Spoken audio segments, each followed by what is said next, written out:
para que venham nos visitar. Vai ser sempre um prazer vos receber e temos investigadores e professores de referência internacionais e que podem também sempre partilhar novos saberes e novos conhecimentos. Construir juntos é o mais importante sempre. Os dados e as informações que eu vou partilhar hoje, que eu vou apresentar, eles já são o resultado já de mais de 10 anos que eu trabalho com os métodos digitais e que eu utilizo esse conjunto de metodologias para mapear tendências sociais. Eu gosto sempre de começar essas palestras, essas aulas, por dizer que todo mundo mente, mas ninguém mente ao Google. Essa é a conclusão de um livro escrito por um cientista de dados, que ele chama Seth Stephens-Davidowitz, é o ex-cientista de dados da Google, e ele, nos seus estudos com o Big Data, com os novos dados, com os Small Datas, ele acabou por concluir que você pode mentir para toda a gente, mas você não pode mentir para o Google. E nós vamos perceber ao longo do tempo, ao longo dessa nossa conversa, por que isso acontece. O Seth, esse ex-cientista de dados da Google, foi ele que conseguiu prever a eleição do Donald Trump nos Estados Unidos em 2016. Lá nos Estados Unidos, durante a prévia das eleições presidenciais do Partido Republicano, os especialistas em eleição diziam que o Donald Trump não tinha a menor chance de vencer as prévias, e se vencesse as prévias, não teria a menor chance de vencer as eleições. Afinal, ele havia atacado as minorias sociais, os Estados Unidos é formado por grandes minorias sociais, e as pesquisas de opinião, os inquéritos por questionário, as entrevistas que eram realizadas, tendiam a apontar que candidatos que atacam minorias sociais normalmente não são eleitos nos Estados Unidos. Ou seja, os norte-americanos não aprovavam esse tipo de ofensa. Como nós já sabemos, o Donald Trump ele venceu as prévias e foi eleito. E todos nós nos perguntamos, de certa forma, como que isso foi possível. O Seth, esse engenheiro de dados da Google, esse data scientist, ele descobriu que havia uma relação entre as buscas pelo termo Donald Trump no Google e as buscas por termos racistas. Isso significava que quanto maior era a tendência de busca por termos racistas em determinado estado, determinada província ou determinada cidade dos Estados Unidos, maior era a tendência de votação a favor do Donald Trump. É justamente nessas regiões onde os círculos estão marcados que nós temos à esquerda a votação dos republicanos no Donald Trump, que nós temos à direita o maior número de buscas, de tendências de busca por termos racistas nos Estados Unidos. É justamente também nessa região, no sul e no sudeste dos Estados Unidos, que o Barack Obama teve as menores votações em 2008 e 2012. Também foram justamente nessas regiões.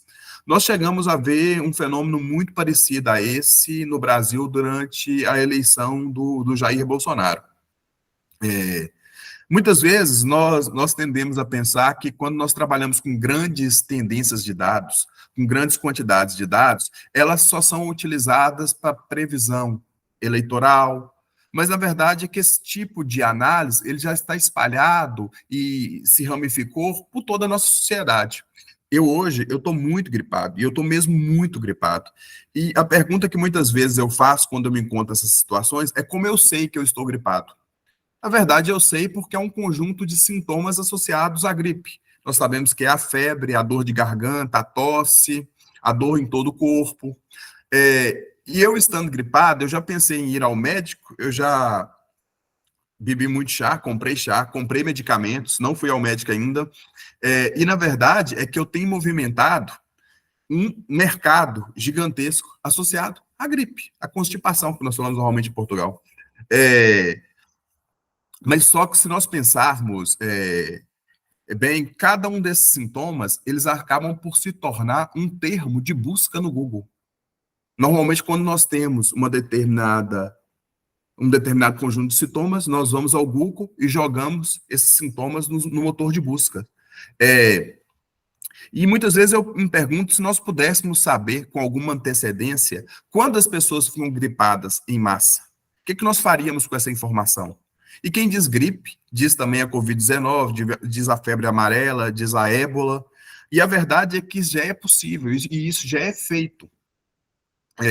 Esse gráfico que aparece na tela para vocês é um trabalho que foi publicado em 2021 por dois investigadores brasileiros, que é o Victor Ulisses Monaca e o Carlos Candim de Oliveira, e eles estudaram justamente a correlação que existia no Google entre o surto de dengue dos últimos anos e a busca por sintomas associados à dengue. Isso só no estado de São Paulo. Eu peguei os dados só do estado de São Paulo aqui. E, na verdade, eles descobriram que há uma correlação estatística observável, significativa. Vou falar o número aqui, é de 0,91, é uma correlação alta, entre as pessoas com dengue e as buscas por sintomas da dengue no estado de São Paulo. O mais surpreendente é que essa correlação ela pode ser mapeada, e foi mapeada nesse estudo, com até 4 semanas de antecedência. Ou seja, as pessoas começam a sentir sintomas e só depois elas vão ao Google e há uma subida, tanto no número de casos, quanto nas buscas pelos sintomas associados aos casos. A linha vermelha que nos aparece no gráfico são os casos de dengue registrados no período, e a linha azul são as buscas por sintomas no Google. Esse mesmo exercício, muitas vezes, ele é realizado ao longo de campanhas eleitorais para prever quais as regiões, quais as províncias, quais as cidades, quais os bairros, inclusive, nas grandes cidades, vai ter o maior número de pessoas a votarem. Porque, normalmente, há um conjunto de termos que são utilizados no dia da votação ou nos dias antes da votação, por exemplo, como votar, onde votar, por que votar, em quem votar. E esses termos acabam por indicar essas tendências de qual região, ou qual bairro, ou qual país vai ter uma maior incidência de votação ou uma maior abstenção. Essas conclusões, tanto da eleição do Donald Trump nos Estados Unidos, como nos casos de dengue no estado de São Paulo, hoje elas só são possíveis graças à existência de uma ferramenta desenvolvida pelo Google que chama Google Trends. No fundo, são as tendências de pesquisa do Google agrupadas em um lugar e disponíveis para pesquisa. Quando eu ministro aulas ou cursos sobre métodos digitais, eu tendo a explorar um pouco mais essas ferramentas. Foi o caso do professor Robson, que coincidiu de estar na sala, quando eu ministrei uma aula no doutoramento de Ciências da Comunicação da Universidade da Beira Interior.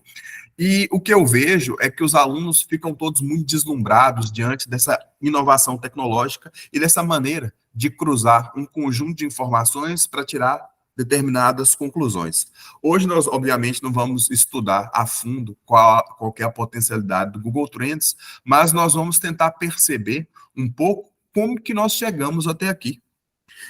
Hoje, como nós chegamos, na verdade, num mundo onde tanto a eleição de um presidente como a incidência de uma determinada doença, ela pode ser prevista com algumas semanas de antecedência, a partir da extração, do tratamento e da visualização do que nós chamamos, dentro dos métodos digitais, de dados sociais. O professor Manuel Castells, ele já disse há alguns anos que a internet ela é o tecido das nossas vidas. E, por vezes, quando eu volto a reler essa frase, que faz parte do livro A Galáxia da Internet, eu me pergunto o que exatamente o professor Manuel Castells quis nos transmitir ao dizer que a internet era o tecido das nossas vidas. A explicação, para nós chegarmos, na verdade, a uma explicação mais robusta sobre esse fenômeno, nós teríamos que olhar um pouco para os dados de como a internet se popularizou nos últimos anos e a maneira como ela se popularizou nas nossas vidas. Os dados mais recentes que nós temos, eles mostram que mais de 60% da população mundial já tem acesso à internet. Ou seja, mais da metade das pessoas no mundo tem acesso à internet. Esses indivíduos, eles utilizam essa tecnologia em contextos sociais muito diversos. Utilizam em casa, utilizam no trabalho, nos transportes públicos, durante as aulas. Isso também se passa em países como Portugal ou como o Brasil. Se nós olharmos aqui apenas para os dados do Brasil sobre essa popularização da internet, nós vemos que o Brasil, na verdade, ele acompanha uma tendência que é global. Em 2020, que é um ano marcante para a popularização da internet do Brasil, mais de 80% dos brasileiros declaravam ter acesso à internet. É curioso observar como essa tecnologia se popularizou desde a década de 1990, primeiro de forma muito lenta, como uma tecnologia cara, com poucos recursos e conteúdos, e depois, conforme o tempo passou, de maneira mais rápida, com preço muito mais acessível, o próprio preço de acesso à informação ele caiu de maneira considerável nos anos 2000, e claro, com conteúdos quase infinitos. Mas para nós entendermos realmente essa frase do professor Manuel Castells, a internet é o tecido das nossas vidas, nós também precisamos olhar para além do número bruto de acessos. Como o acesso é feito e quais as atividades são realizadas ao longo desse acesso, acabam por nos ajudar a explicar melhor essa frase.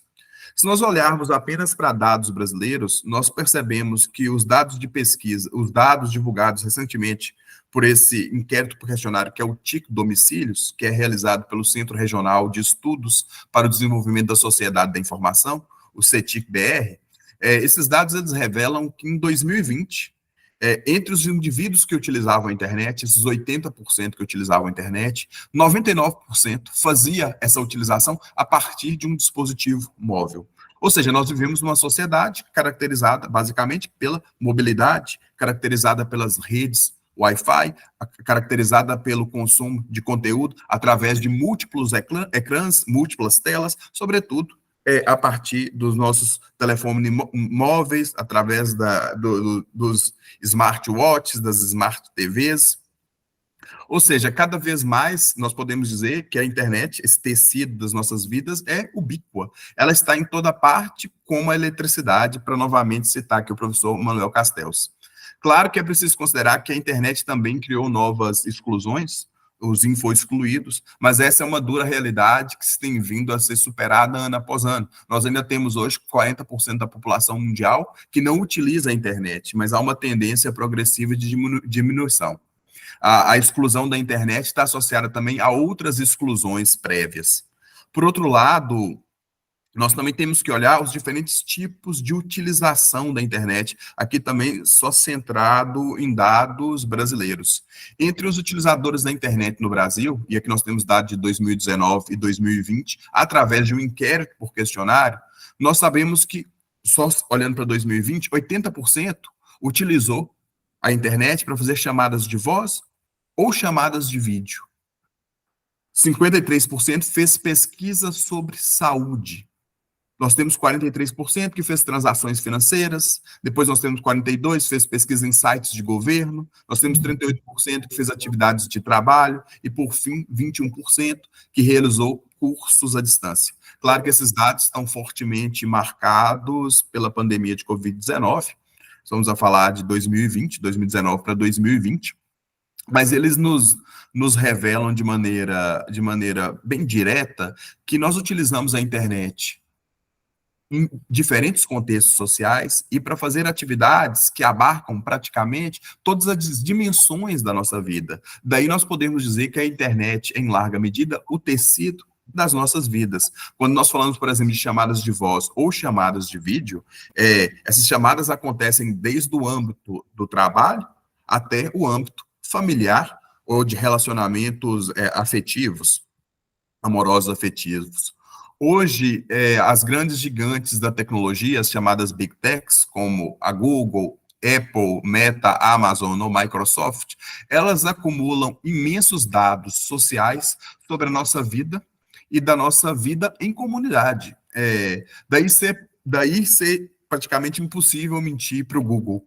Se eu quiser construir uma bomba, eu não posso perguntar para o Google como fazer um bolo.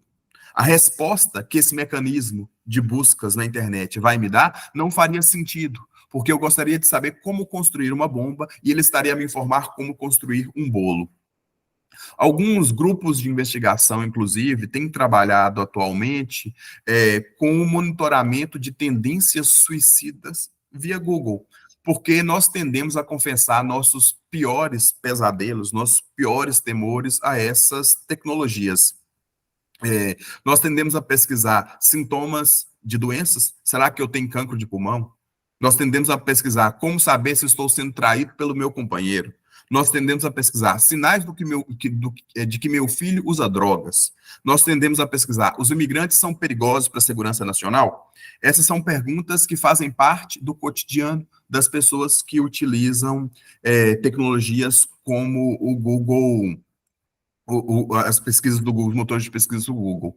O poder desses dados, ele pode ser visto, inclusive, de forma crua, no escândalo, por exemplo, da Cambridge Analytica em 2018. Eu não sei se todos aqui conhecem a história, quem não conhece, eu vou resumir, mas busquem no Google, é o inevitável buscarmos no Google.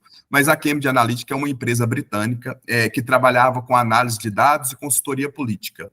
E ela obteve de forma ilegal informações pessoais de cerca de mais ou menos 85 milhões de utilizadores do Facebook. Esse acesso aos dados foi feito através de uma aplicação. Era um quiz que criava perfis psicológicos. Esse quiz chamava This is your digital life. Essa sua vida, na tradução literal, essa é a sua vida digital. E, na verdade, o que essas pessoas, ao jogarem esse quiz, faziam era justamente dar acesso aos seus dados no Facebook, dar acesso aos dados dos seus amigos de Facebook e, ao mesmo tempo, criar um perfil psicológico sobre a sua utilização do Facebook. A Cambridge Analytica, ela usou esses dados para criar esses perfis psicológicos mais detalhados que foram utilizados para influenciar o comportamento dos eleitores que votariam na eleição do Donald Trump nos Estados Unidos. Ela trabalhou na eleição do Donald Trump, mas também no referendo de saída do Reino Unido da União Europeia, o Brexit, e quase, por muito pouco, a Cambridge Analytica não trabalharia na eleição do Jair Bolsonaro no Brasil. Ela não trabalhou, mas houveram negociações iniciais para esse trabalho. Mas, de certa forma, essa tecnologia ela é tão ampla que ela se espalhou por toda a nossa vida, todas as dimensões da nossa vida. Se nós pensarmos, nosso próprio encontro hoje ele é realizado pelo Google Meet. No fundo, o que eu estou a defender, o meu argumento, é que existe uma correlação direta entre os nossos hábitos online, o que nós fazemos online, na internet, nas redes sociais, na aplicação do banco, e os nossos hábitos offline. O que nós compramos, o candidato que nós votamos, quais ideologias nós defendemos. Esse é um processo de retroalimentação. O que nós fazemos no universo se reflete no outro universo e vice-versa. Essa correlação, quando extrapolada de um único indivíduo para uma população, por exemplo, é que permite predizer as tendências nacionais que influenciam o comportamento do eleitorado, ou sabemos, por exemplo, as tendências de propagação da Covid-19. Nós, inclusive, nós não estamos salvos dessa busca de dados nem dentro da nossa casa. E, pelo contrário, nós tendemos a abrir a porta para o inimigo. Hoje, nos Estados Unidos, o mercado imobiliário, ele se debate pela compra dos dados que são gerados pelos robôs de limpeza e os aspiradores de pó inteligentes, que nós temos dentro de casa, como essa imagem mostra. Sobretudo, esses robôs de empresa, eles têm manipulado, eles têm mapeado a casa dos indivíduos e produzido informações que são transferidas pelos fabricantes. Ele tende a mapear qual é o tamanho da casa, qual a distribuição dos móveis dentro da casa, quantas pessoas vivem normalmente na casa, quais os horários de maior fluxo e de menor fluxo, que eletrodomésticos são mais utilizados. Esses dados depois, obviamente, eles são transferidos pela proprietária e desenvolvedora do próprio robô de limpeza. Não é à toa que muitos governos, universidades e instituições não governamentais têm se dedicado nos últimos anos à regulamentação dessas tecnologias. Mas eu ainda acredito fortemente nessa ideia que os dados, eles são o novo petróleo, como diz o estatístico britânico, que é o Kevin Youmbi. Foi ele que criou essa frase. Essa preocupação que nós temos hoje com os dados, elas tendem a se agravar, sobretudo, quando nós pensamos um pouco nesse frenesi que foi criado pelo lançamento, por ter se tornado público, aplicações como o ChatGPT. Porém, nós também sabemos que a inteligência artificial ela vai muito além do ChatGPT e ela já é aplicada em diversos contextos, seja em apps de gestão de contas bancárias, seja nos assistentes pessoais que nós temos em casa. Eu, por exemplo, tenho uma Alexa em casa, seja nos mecanismos de segurança de websites, nas predições financeiras para tentar mapear as tendências de subida e queda das bolsas de valores. Tratamentos de saúde hoje já são desenvolvidos, diagnósticos, sobretudo, a partir do cruzamento de históricos familiares, de predisposição para alguma doença, e os sintomas dos indivíduos, na venda e no marketing, e, claro, no ensino-aprendizagem. Hoje, por exemplo, nós temos colegas aqui na Universidade da Beira Interior que têm justamente estudado o impacto da inteligência artificial no jornalismo, na produção de notícias, mas também eu tenho outros colegas em outras universidades que trabalham a inteligência artificial associada à desinformação, aos discursos de ódio e às próprias maneiras de construção de campanhas eleitorais relacionadas à inteligência artificial. Há poucos dias, nós fizemos aqui um exercício entre alguns colegas, que foi perguntar se essa fotografia que aparece aqui na tela, se ela é uma fotografia real, tirada por um fotógrafo profissional, e obviamente tratada no Photoshop, ou se ela era uma imagem gerada por inteligência artificial do zero, se era uma imagem não real, apenas criada pela inteligência artificial.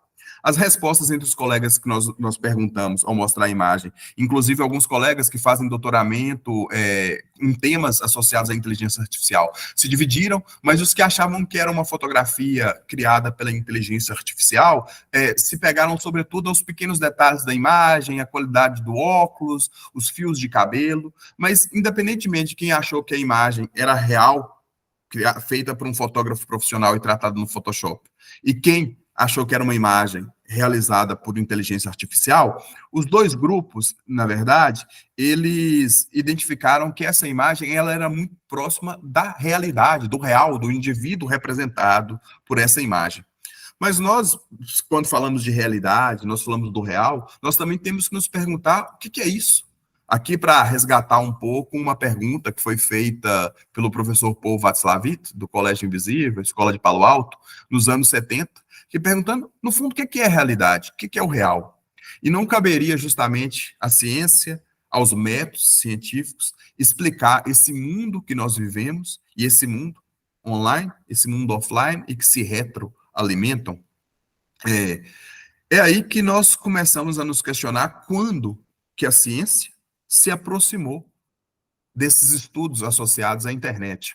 E eles começaram justamente quando a internet se transformou num espaço de acesso público. Até meados dos anos 90, a internet não tinha uma interface gráfica.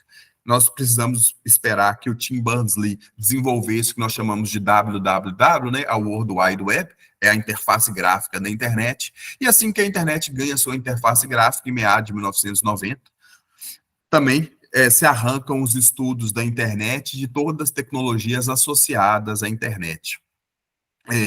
Só que esses primeiros estudos associados à internet, os seus investigadores tendiam a aplicar métodos tradicionais, métodos clássicos, para mapear os comportamentos dos indivíduos na internet. Basicamente, nós desenvolvíamos, por exemplo, inquéritos por questionário. Nós fazíamos entrevistas, ou fazíamos trabalhos etnográficos, focus grupos, grupos focais, ou diários de campo. Esses métodos clássicos, no campo dos métodos digitais, eles são tidos como user-centrics, ou seja, eles têm o utilizador da tecnologia como centro da investigação. No fundo, todos eles são métodos que têm a inquirição como um mecanismo muito importante da recolha da informação. No fundo, o que eu faço é perguntar às pessoas como elas utilizam uma tecnologia, ou, do contrário, pedir com que elas apontem, que elas anotem como a determinada tecnologia é utilizada. Por outro lado, o que nós percebemos é que, quando nós pedimos às pessoas que nos digam o que elas fazem, há um conjunto de limitações que moldam as respostas que são ditas. No fundo, o que nós estamos a dizer é que existem, no comportamento das pessoas online, não no comportamento das pessoas de maneira em geral, uma questão que chamam as práticas e as representações sobre as práticas. Uma coisa é o que as pessoas fazem, a outra coisa é o que as pessoas dizem fazer. E isso já é mapeado desde os anos de 1920 nos Estados Unidos, que quando se realizavam naquela época inquéritos por questionários sobre sobre a imigração, depois, pós-Primeira e pós-Segunda Guerra Mundial, sobre a presença de asiáticos nos Estados Unidos, que era uma população, um grupo étnico, que havia uma carga muito grande de preconceito nos Estados Unidos contra ele, muito associada à Primeira e à Segunda Guerra Mundial. E nós vimos que havia uma representação muito grande sobre o que as pessoas sentiam diante de um asiático e o que elas diziam sentir diante de um asiático. No fundo, nós estávamos frente a esse dilema das práticas e das representações. Só que as pessoas, elas não dizem algo diferente do que elas fazem, porque elas estão a mentir. Elas dizem coisas diferentes por um número de razões que estão mapeadas pela literatura muito vasto, desde que elas não lembram o que elas fizeram, sobretudo quando nós estamos a falar de acesso à internet, e eu já participei de projetos de investigação que monitoravam o número de websites que as pessoas acediam por dia, entravam por dia, e é assustador. Nós não fazemos ideia do número de sites que nós entramos num único dia. E desde que as pessoas não lembram exatamente do que elas fizeram, até por questões associadas a realmente esconder determinado comportamento. Foi aí que surgiram o que nós chamamos de métodos digitais, que nesse campo eles passam muito por uma lógica de media-centric, ou seja, não mais o utilizador está no centro da investigação, mas o que pode ser diretamente observado dentro da própria plataforma. E quando eu falo dentro da própria plataforma, eu estou a falar, por exemplo, dentro do Facebook, dentro do Google, dentro da Google, dentro da Amazon. Esse conjunto de técnicas, ele é muito vasto. Eu coloquei aqui as mais utilizadas, mas, por exemplo, o conjunto de técnicas de webmetria, que é justamente esse monitoramento de como os links são construídos e como as pessoas acendem a esse conteúdo, as técnicas de eye tracking, que é essa capacidade de medir o movimento dos olhos dos utilizadores de uma determinada tecnologia diante de uma tela, diante de um ecrã, o estudo dos hiperlinks, a análise de redes sociais, que eu trabalho com muita frequência, e a própria cartografia de controvérsias, que foi desenvolvido por um colega nosso, brasileiro, o professor Fábio Malino, que eu trabalho com muita regularidade. Mas a grande diferença aqui de um conjunto de métodos para o outro é justamente a ausência de inquirição. No método clássico, tradicional, eu faço uma inquirição, uma pergunta para o indivíduo sobre o comportamento que ele teve num determinado contexto. Enquanto no outro, eu observo diretamente esse comportamento. Como nos exemplos que nós falamos há pouco, do Google Trends ou de outras plataformas. No fundo, esses métodos digitais, eles podem ser conceptualizados como um conjunto de técnicas que estudam, no fundo, essas mudanças sociais e condições culturais a partir de dados que nós deixamos online, a partir das nossas pegadas digitais. Os métodos digitais, eles também trabalham com o que nós chamamos de objetos digitais, que são os links, as tags, os likes, os tweets, os blogs, as web queries, que são, por exemplo, as perguntas que nós fazemos ao Google. Nenhum dos objetos digitais, eles existem da forma como hoje nós nos encontramos no mundo offline. Eles só existem na internet, eles só existem online. Obviamente que existem correlações. Já há muitos anos se fala sobre a correlação que existe, por exemplo, entre um índice de um livro ou de uma tese de doutoramento e um link. No fundo, ao olhar o índice, ele me remete para uma determinada página de um livro ou de uma tese de doutoramento. Mas aqui, o que nós estamos a dizer é que da maneira como o link existe na internet, ou como uma tag, ou como uma hashtag existe, essa utilização, ela não existe fora da internet, e por isso que o objeto é digital.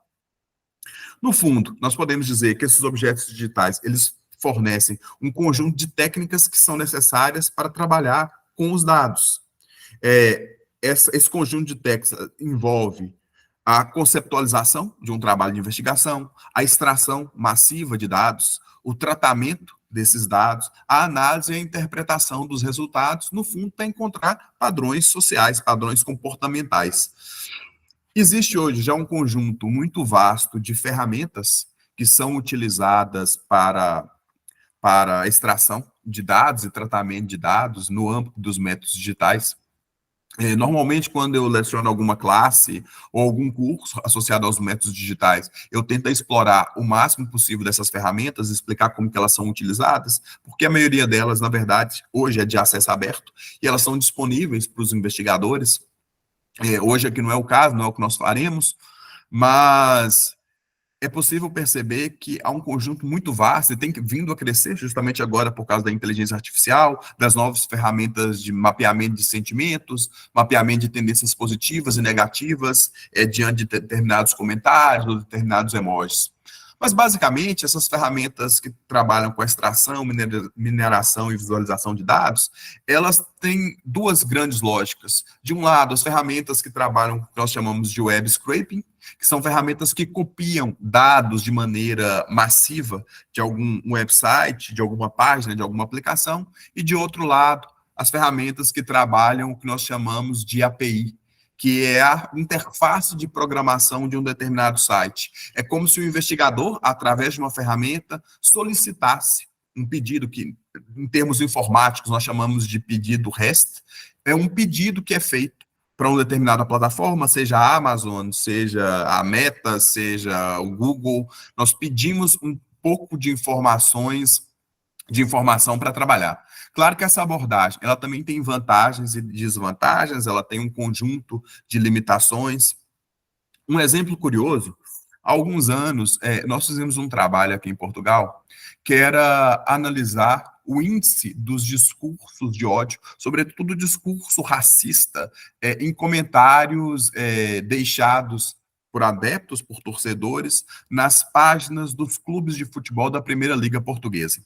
Então, durante vários meses, nós fomos e extraímos esses dados dessas páginas, e nesse período, foram quase 280 mil comentários extraídos, e nós começamos, obviamente, nós não seremos capazes nunca de ler esses 280 mil comentários, então nós desenvolvemos um algoritmo em Visual Basic, que basicamente o que fazia era buscar, nesses quase 280 mil comentários, a incidência de um conjunto de termos racistas, xenófobos, sexistas, e a partir dessa busca preliminar, a nossa base de dados ela foi reduzida para apenas 2,4% de comentários, ou seja, 6.651 comentários. Só que quando nós começamos a observar esses comentários, e aí vem a limitação dessas técnicas, nós percebemos que nem todos os comentários disponíveis nessa subbase, eles eram de fato associados a um discurso de ódio, porque uma mesma palavra utilizada num determinado contexto, ela pode significar uma coisa totalmente diferente. Nem sempre a palavra negro ela vai ser utilizada num contexto de discriminação racial.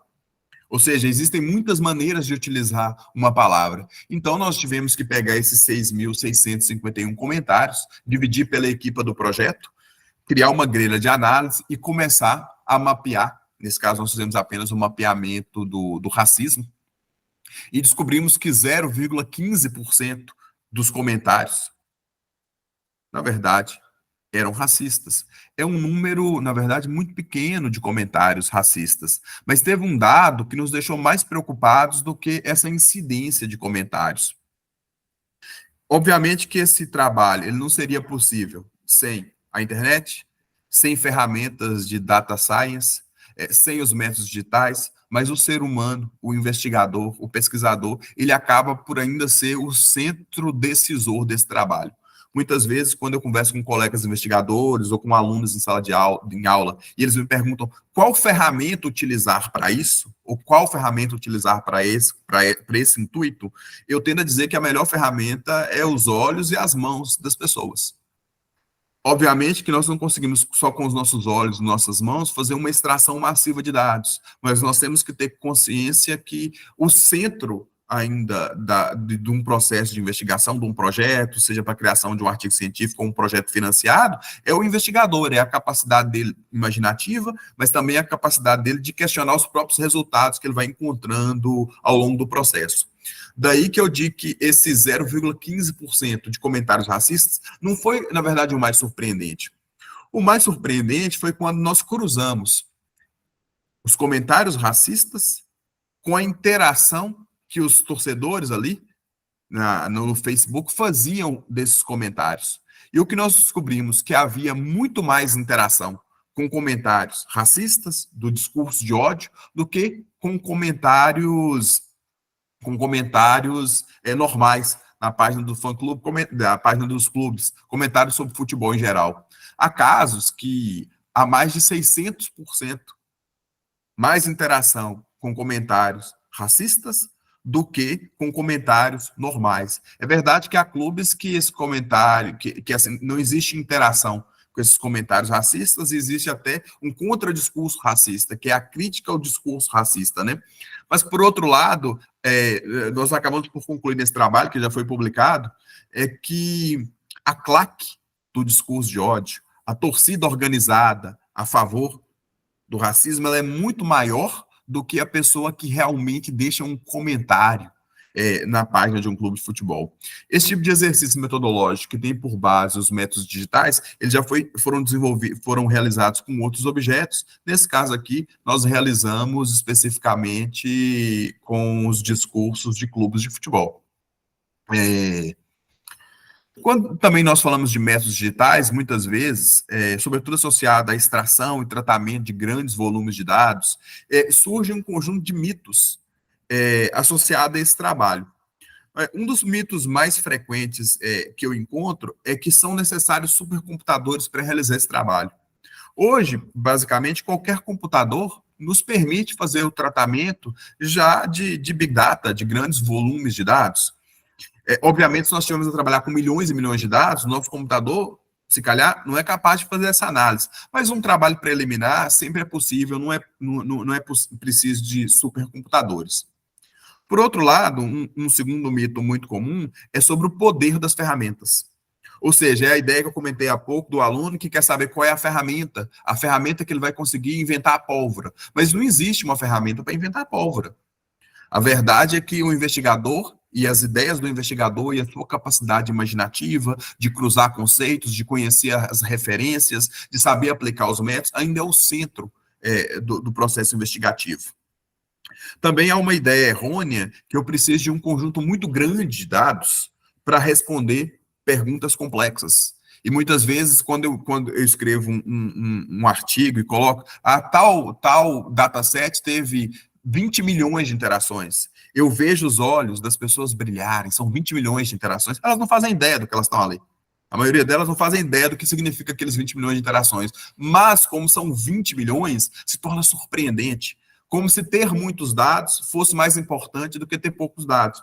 A verdade, existem descobertas muito interessantes nos campos mais diversos da investigação que foram feitas com o que nós chamamos do small data, que são bases de dados muito menores, mas que nos permitem um tratamento mais qualitativo desse dado. Então, muitas vezes, o que eu digo é que nós não podemos nos deixar nos surpreender ou ficar nesse frenesi, estamos a falar de milhões de dados. Muitas vezes atrás pode não ter muita sustentação teórica ou muita sustentação metodológica, embora sejam milhões de dados.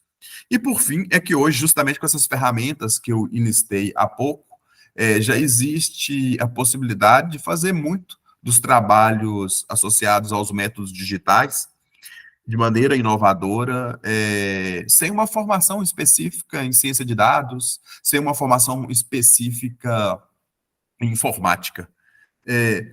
Já me aproximando do fim desse nosso encontro, da minha fala, claro que todo esse potencial inovador que nós temos, ele também vem com um conjunto de novos padrões éticos. Não é à toa que tantas instituições hoje debatem as limitações e as maneiras de regulamentação, por exemplo, da inteligência artificial, mas também da extração massiva de dados. As próprias plataformas fecharam muito o acesso que nós tínhamos às interfaces de programação, às APIs para extração de dados.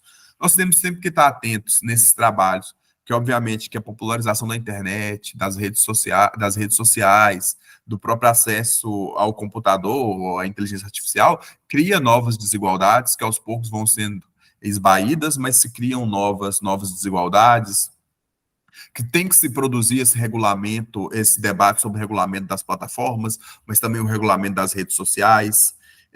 que hoje há todo um grande debate em torno dos perfis humanos, a utilização de perfis humanos e perfis não humanos, sobretudo na tentativa de influenciar comportamentos eleitorais. Não é à toa que, por exemplo, na União Europeia nós já temos hoje aprovado, na verdade desde 2016, um regulamento geral de proteção de dados pessoais, e muitas das investigações que são realizadas, sobretudo investigações que envolvem dados pessoais, que envolvem trabalhos com humanos, elas têm que antes passar por uma comissão de ética para ser aprovado antes de avançar para uma publicação. No fundo, eu acho que cabe à ciência responder o que é o real hoje, ou pelo menos mapear essas diversas nuances da nossa realidade, que é altamente tecnológica. No fundo, a internet e as suas redes, a inteligência artificial e essas ferramentas tecnológicas que surgiram nos últimos anos, elas têm nos confirmado que o Paul Václavich já dizia lá na década de 70, que não existe uma realidade absoluta, mas concessões muito subjetivas e, por vezes, até contraditórias do que é o real. Dito isso, eu ficava por aqui. Eu agradeço a atenção de vocês. Aproveito para novamente parabenizar os organizadores do encontro científico do grupo de pesquisas e publicações, o GPS. Também agradeço ao professor Robson Antônio pelo convite, Antônio Costa pelo convite que me fez.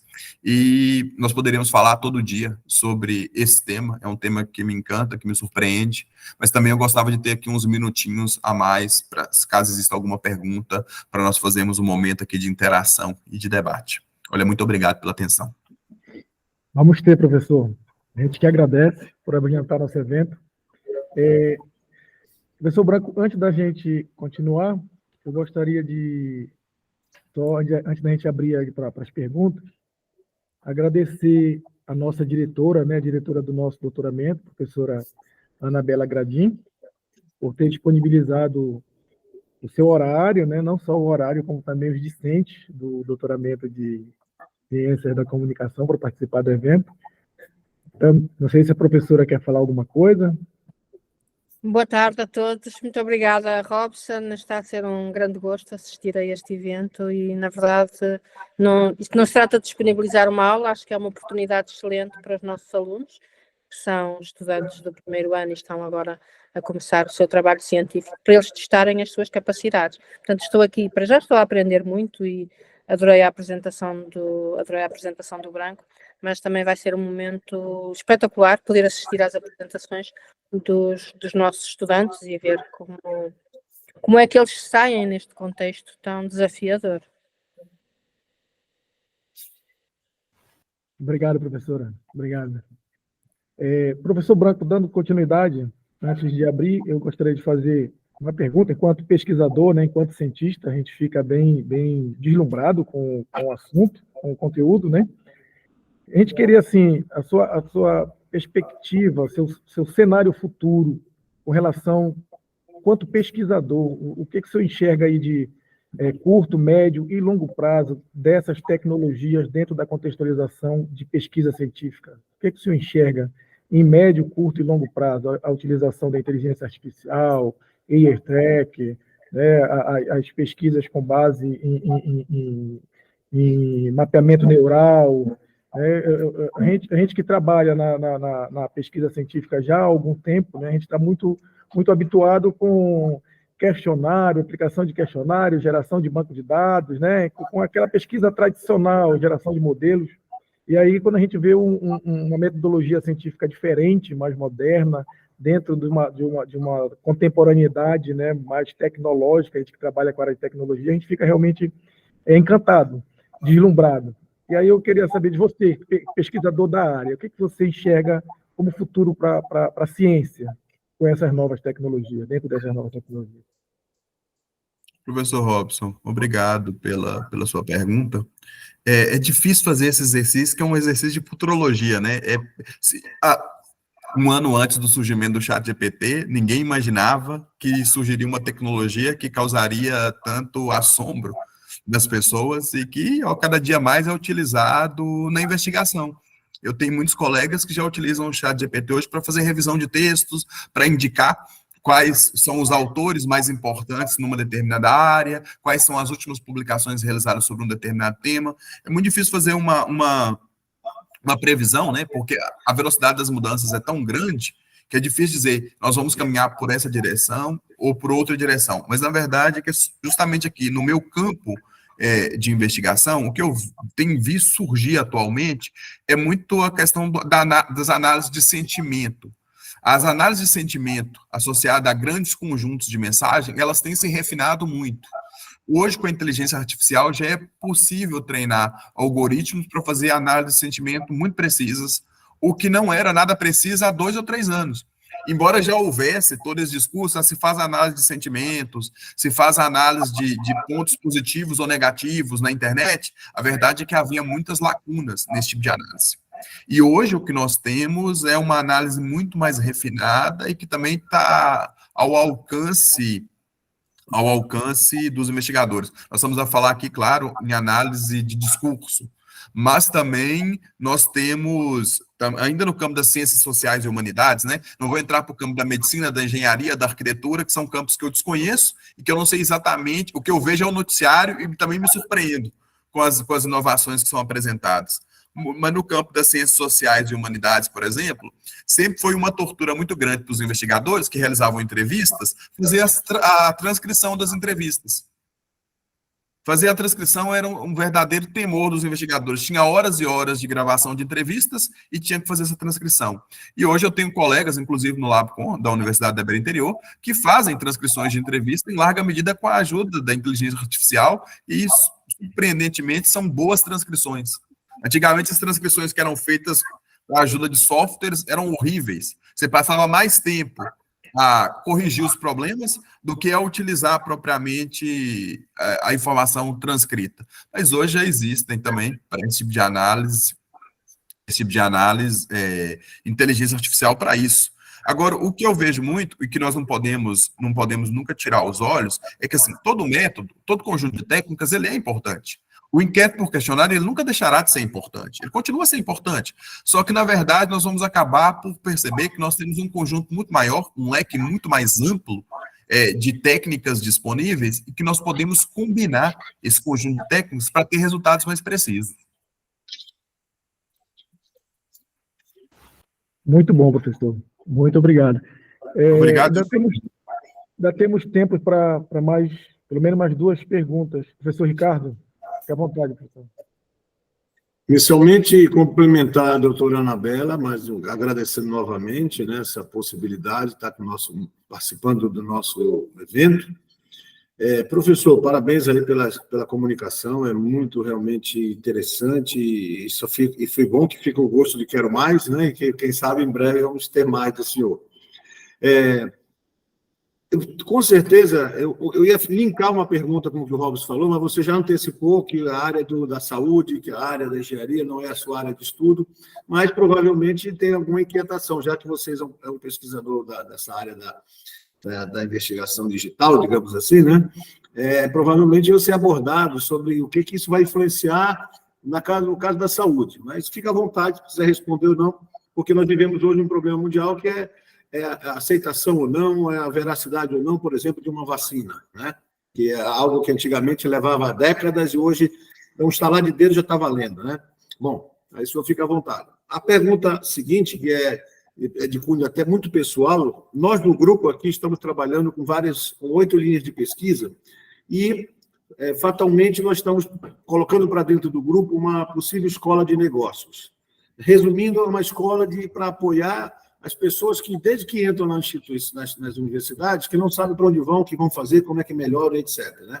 Então, na sua visão, que com certeza está sempre sendo questionado, pedindo ajuda de alguém, como é que você relacionaria isso com o marketing digital, né? Que inclusive é fruto de uma dissertação que uma orientanda minha está estudando, o marketing digital para, por exemplo, chegar nessas pessoas, que seja diferente desse tradicional que nós estamos vendo no dia a dia, né? Você consegue ver isso? Vocês têm estudo voltado para esta forma de alcançar um determinado público?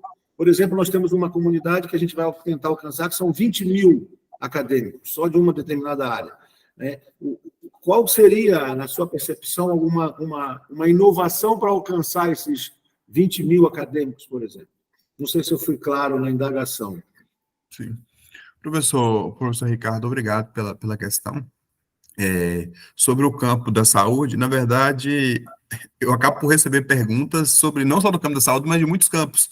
As pessoas estão sempre a me perguntar sobre aviação. Eu tenho amigos que gostam de aviação, como que os aviões vão ser os aviões do futuro. Como eu disse, eu não tenho uma bola de cristal, a tecnologia ela avança muito rápido, mas na verdade que no campo da saúde que nós temos hoje é toda a tecnologia de diagnósticos muito avançada, né?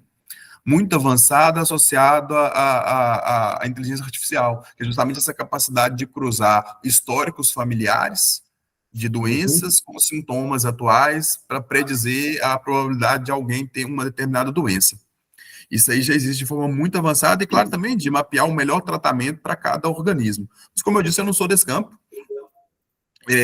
Mas, como você comentou, que hoje nós tivemos, por exemplo, o desenvolvimento, possivelmente em tempo recorde, de uma vacina, no caso da Covid-19, e nós vimos em paralelo, na verdade, aumentar, inclusive em Portugal também, esse é um fenômeno que existe, do negacionismo, contrário à vacina. Na verdade, isso até deixa de ser um pouco um tema do campo da saúde, mas ela também passa a ser um tema que toca em muitas áreas diferentes, né? Porque nós estamos falando de novas concepções ideológicas ou antigas concepções realinhadas pelo esse poder das tecnologias, por esse tecido que a internet é das nossas vidas. Parece que todos os malucos reunidos no mesmo espaço, né? Que eu acho que era Humberto Eco que dizia não tocar tambor para maluco dançar. Parece que a internet é um pouco isso, né? É um tambor que se toca para vários malucos dançarem juntos, mas claro, malucos eu estou falando aqui, mas são pessoas que têm concepções ideológicas muito bem definidas e têm mecanismos muito maiores de construção dessas ideologias. Não são só esse conjunto de malucos que falam isso, na verdade existem empresas que investem dinheiro para criar desordem. Nós vimos isso no caso da Cambridge Analytica, de 2018, esse escândalo. Por outro lado, quando você diz a sua segunda questão, que é chegar a um conjunto, né, uma população específica, nesse caso aí são investigadores, atingir esses investigadores, eu acredito, para tentar mapear, depende um pouco do que você quer mapear exatamente. Isso aí nós teríamos que conversar com um pouco mais de detalhe, depende um pouco do que você quer mapear. Mas eu acredito que hoje ainda a melhor forma para mapear um conjunto de fatores ainda são os inquéritos por questionário, ou as entrevistas. Mas depende um pouco do que você quer mapear, ou a maneira como você quer mapear isso, se existem já comunidades formadas no Facebook desses investigadores, ou no Instagram, ou no WhatsApp, e que nós possamos recolher esses dados. Então, depende um pouco do cenário que existe, e eu teria que avaliar o caso em específico aí, para te dar uma resposta mais concreta, mas nós estamos abertos aqui no LabCom para qualquer parceria, qualquer colaboração, e vai ser sempre um prazer contribuir com a vossa investigação. Muito obrigado. Dando continuidade, mais alguma pergunta para o professor Branco?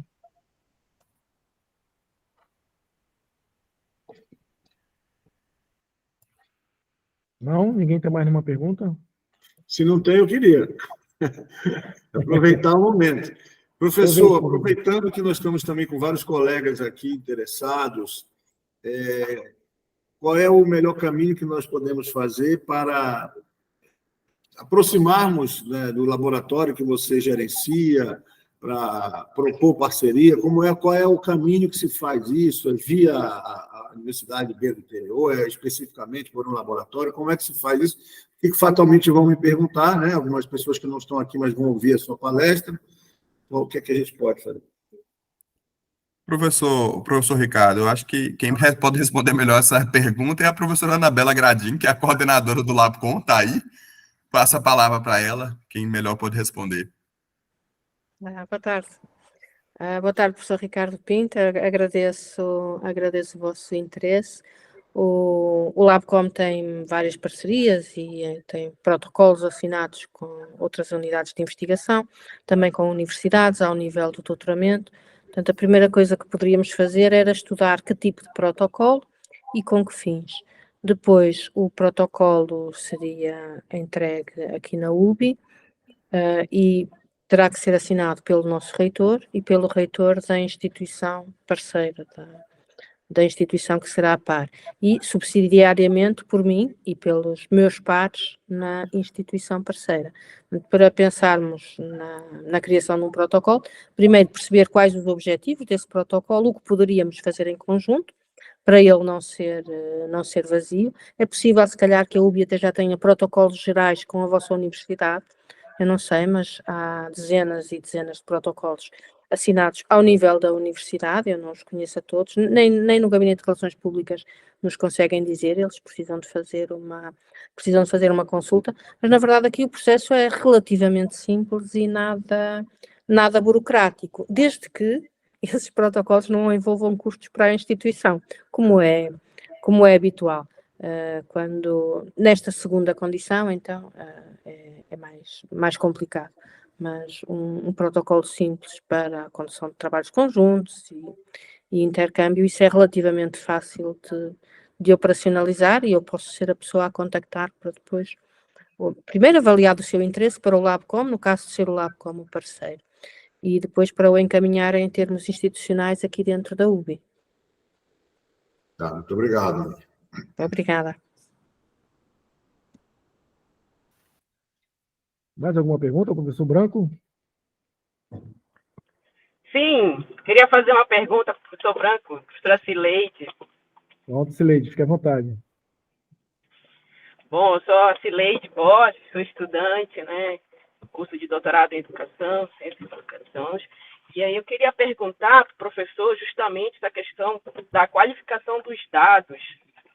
Como é que se tem hoje, né, dentro desse panorama que você colocou de inteligência artificial, métodos, né, de dados e tudo, como é que você vê isso dentro do processo educacional, né? Como você vê que isso pode melhorar? Como você vê que isso pode trazer um maior resultado, né, para a melhoria da educação? Quando eu digo educação, educação em geral, né, educação, principalmente a educação pública. Ô, Cileide, boa tarde, obrigado pela questão. Desculpa, eu tô meio gripado hoje. Sua pergunta é curiosa, que é, no fundo, nos perguntar como nós podemos utilizar esse conjunto de técnicas, né, para melhorar a educação, no fundo, estudar como os procedimentos educacionais são desenvolvidos hoje, a partir dessas técnicas, desse conjunto metodológico, para traçarmos novos panoramas, né, novos guias de atuação, de trabalho. A verdade Isso, exatamente. Exatamente isso. A verdade, na verdade, assim, né, eu tenho muito uma preocupação, que eu até falei ao longo da minha exposição, que é nós não sermos muito tecnocentristas, ou seja, não colocarmos muito as ferramentas num lugar de destaque central na nossa atuação. É claro que as ferramentas, elas nos ajudam a extrair os dados, elas nos ajudam a processar os dados, a fazer gráficos interessantes que vão prender a atenção das pessoas, mas, por outro lado, o investigador, ele ainda é o centro que move todo o processo de investigação. Eu acho que hoje nós podemos, na verdade, mapear de forma mais precisa o comportamento dos alunos, dos investigadores, o comportamento das pessoas em geral, porque esse comportamento, em larga medida, ele reflete tanto o online quanto o offline. E, nesse sentido, se nós mapeamos, por exemplo, o descontentamento ou a falta de motivação dos alunos com uma determinada disciplina, em termos holísticos, por exemplo, no Facebook, se nós procurarmos quais são os imaginários criados em torno de uma determinada disciplina, nós podemos reconstruir novas maneiras de transmitir esse conhecimento.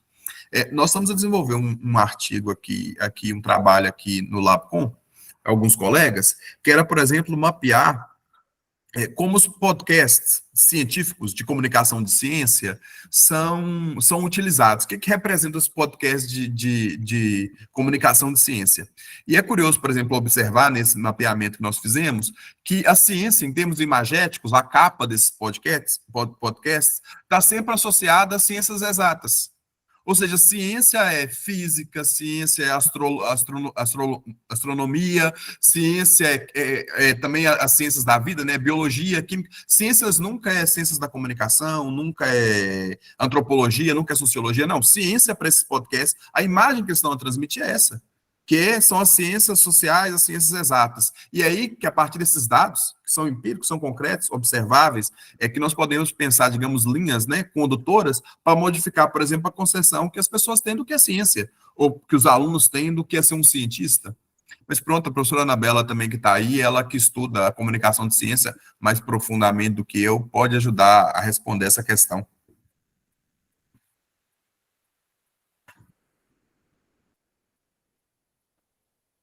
Peço desculpa, poderiam repetir, por favor, a questão? Sileide? Sim, sim, pode repetir. Professora, a gente está conversando sobre a questão de como os dados, né, a qualificação dos dados pode trazer melhorias para a educação. Mas eu vou complementar a minha pergunta com uma visão, eu posso até dizer assim, um pouco de mito, né, um certo mito que tem, sobre a questão das novas tecnologias irem suprimindo a educação tradicional, né, retirando os professores das salas. Existe muito esse mito, né, que daqui a um tempo não haverá mais professores, não haverá mais sala, porque tudo será de outra forma. E quando se conversa, quando se pede para detalhar como será essa forma, ninguém consegue dizer. Então, por conta disso, eu digo que seria um mito, né? Sileide, eu também não tenho, desculpe, eu já entendi a sua pergunta. Eu não tenho nenhuma bola de cristal, mas a minha resposta vai no sentido do branco. E o mito do professor, da sala de aulas sem professor, desde o aparecimento dos primeiros computadores pessoais, que essa conversa e essa ameaça vem pairando sobre as salas de aula. Eu acho isso completamente absurdo. Portugal está agora a atravessar, o Robson está cá e o Branco também deve estar a perceber, estamos a atravessar um momento um bocadinho traumático nas notícias, porque saíram os testes PISA, a edição deste ano dos testes PISA, que são testes que avaliam as competências dos alunos de 15 anos de todos os países europeus, ou de 15 países europeus. E Portugal está mal, desceu muito, caiu muito, e em todos os países as competências dos jovens de 15 anos, quer a matemática, quer a ciências, quer a português, caíram muitos lugares, sei lá, recuamos décadas. Em Portugal recuamos mais de uma década, recuamos a 2009 e outros países ainda mais. E isso é atribuído precisamente às salas de aula quase sem professor que ocorreram durante a pandemia. O prejuízo para as crianças e os jovens e para as suas aprendizagens foi tão grande que tivemos uma vacina contra a Covid, mas isto também pode ter servido de vacina, possivelmente, para essas... enfim, esse sonho, que é um sonho de gestores, vamos dizer, é um sonho do gerencialismo, que é podermos colocar a inteligência artificial a dar aulas, podemos colocar um robô a dar aulas, porque isso será muito económico. Eu acredito que seja económico, mas não haverá educação, porque a educação é uma experiência. Estar na universidade não é só adquirir conhecimentos, embora também seja adquirir conhecimentos. Há toda uma experiência de sociabilidade e de interação que a escola nos dá. Mesmo as escolas no ensino básico e no ensino médio, o que as crianças lá aprendem não é só matemática e português e línguas. Aprendem a comportar-se socialmente, aprendem a negociar, aprendem retórica, aprendem oratória, coisas que numa sala de aulas alimentada por dados ou numa sala de aulas virtual, são muito difíceis de obter. Essas pessoas não estariam sequer bem preparadas para o mercado de trabalho capitalista, para o que o mercado de trabalho capitalista espera delas. E por isso eu acho que esse cenário não vai acontecer. Não tem sentido pensarmos que a educação vai ser prejudicada pelas novas tecnologias. E eu, neste aspecto, sou muito otimista. Eu acho que as tecnologias trouxeram coisas muito boas à educação.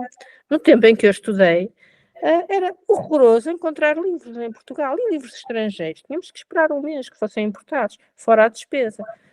As tecnologias trouxeram-nos uma grande liberdade e uma liberdade quase absoluta de acesso à informação, e para as pessoas que não são da minha geração, porque eu sou de uma geração que ainda viveu alguns anos sem computadores, é inimaginável a dificuldade que era termos acesso a dados, termos acesso às fontes bibliográficas mais simples e o quanto isso atrasava a pesquisa e a investigação científica. Então, por um lado, Acho que a educação que fazemos tradicionalmente não vai desaparecer, no sentido de termos uma sala de aula, um professor, um mestre que passa os seus conhecimentos, e depois acho que as tecnologias trouxeram coisas muito boas à educação e ao ensino, e que devemos tentar explorar essas coisas boas que trouxeram, porque elas estão aí para tirarmos partido delas. Não sei se fui demasiado otimista, Cileide, mas na verdade é como eu vejo as coisas. Que eu olho para o passado e nunca houve um momento ideal da educação em que tivesse tudo espetacular e a funcionar muito bem. A escola em que eu andei nos anos 80 era uma boa escola, mas estava longe de ser perfeita. Eu sei que hoje a escola é muito melhor do que a escola dos anos 80, em que não havia essa tecnologia intensiva, só tínhamos máquinas de escrever. Mas os conhecimentos não eram tão aprofundados, nem tão avançados, nem a informação de que dispunhamos tinha tanta qualidade, nem tanta sofisticação. É isso, espero ter animado. Cileide pareceu-me um pouco pessimista, espero tê-la animado com a minha perspectiva otimista do uso da tecnologia. Boa, Não, professora. perfeito, professora. Perfeito. Muito obrigada, tá? Obrigado, professora. Obrigado, Cileide. Lembrei até do Centur, Ricardo. Branco, muito obrigado pela continuidade, que nós já estamos, aqui já é 18h11, né, e o nosso tempo aqui encerra em 19h30. Né? Muito obrigado pela palestra, Branco. Obrigado eu pelo convite, professor Robson, professor Ricardo, muito obrigado pelo convite. Ok. Obrigado.